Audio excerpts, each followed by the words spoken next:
અમદાવાદમાં એએમસી નિર્મિત શ્રમિક સુવિધા કેન્દ્રનું લોકાર્પણ કરવામાં આવ્યું છે। નરોડા ખાતે તૈયાર થયું છે પ્રથમ શ્રમિક સુવિધા કેન્દ્ર, જેનું લોકાર્પણ મુખ્યમંત્રી ભૂપેન્દ્ર પટેલના હસ્તે કરવામાં આવ્યું। 11 કરોડના ખર્ચે શહેરમાં કુલ 11 સ્થળે શ્રમિક સુવિધા કેન્દ્ર તૈયાર કરવામાં આવ્યા। રોજિંદા શ્રમિકો તમામ ઋતુમાં તેનો ઉપયોગ કરી શકે એ મુજબનું આયોજન કરાયું છે। ઠંડી, ગરમી અને વરસાદથી પણ રક્ષણ મળે તે મુજબ પાક્કું બાંધકામ શ્રમિક સુવિધા કેન્દ્ર ખાતે પાક્કા ઓટલા પર બેસવાની સુવિધા સાથે શૌચાલય, વોટર કુલર, ચાની દુકાન, શ્રમિક અન્નપૂર્ણા યોજના હેઠળના ભોજન કાઉન્ટરની સુવિધા પણ અહીં ઊભી કરવામાં આવી છે। શહેરના મેયર સહિત મ્યુનિસિપલ અધિકારીઓ ઉપસ્થિત રહ્યા। મુખ્યમંત્રી ભૂપેન્દ્ર પટેલે ચાની ચુસ્કી પણ માણી। મુખ્યમંત્રીએ શ્રમિક અન્નપૂર્ણા યોજના અંતર્ગત શ્રમિકોને ભોજન પીરસ્યું।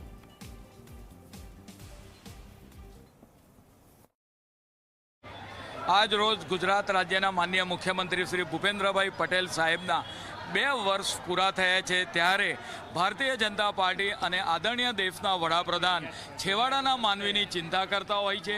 જે લોકો કડિયા નાકા પર જે કામ કરતા લેબર લોકો છે, એમની ચિંતા કરી માનનીય ભૂપેન્દ્રભાઈ પટેલ સાહેબની સરકારે કે ભાઈ શ્રમિક સુવિધા કેન્દ્રો બનાવવામાં આવે, આવું ગુજરાતનું પ્રથમ અને અમદાવાદનું પણ પ્રથમ એવા સુવિધા કેન્દ્રનું આજે લોકાર્પણ ગુજરાત રાજ્યના માનનીય મુખ્યમંત્રીશ્રીએ કર્યું છે કે જે લોકો શ્રમિકો છે એ લોકોને સારી સુવિધા મળે, તેમનું જીવન ધોરણ આરોગ્ય રીતે સારું થાય એ માટે અહીંયા આગળ 280 સ્ક્વેર મીટર એરિયાની અંદર 200 લોકો બેસી શકે કે જેને ગરમીની અંદર રાહત મળે, ચોમાસાની અંદર રાહત મળે એવું સરસ મજાનું સુંદર શ્રમિક સુવિધા કેન્દ્રનું માનનીય મુખ્યમંત્રી શ્રી ભૂપેન્દ્રભાઈ પટેલ સાહેબે આજે લોકાર્પણ કર્યું છે।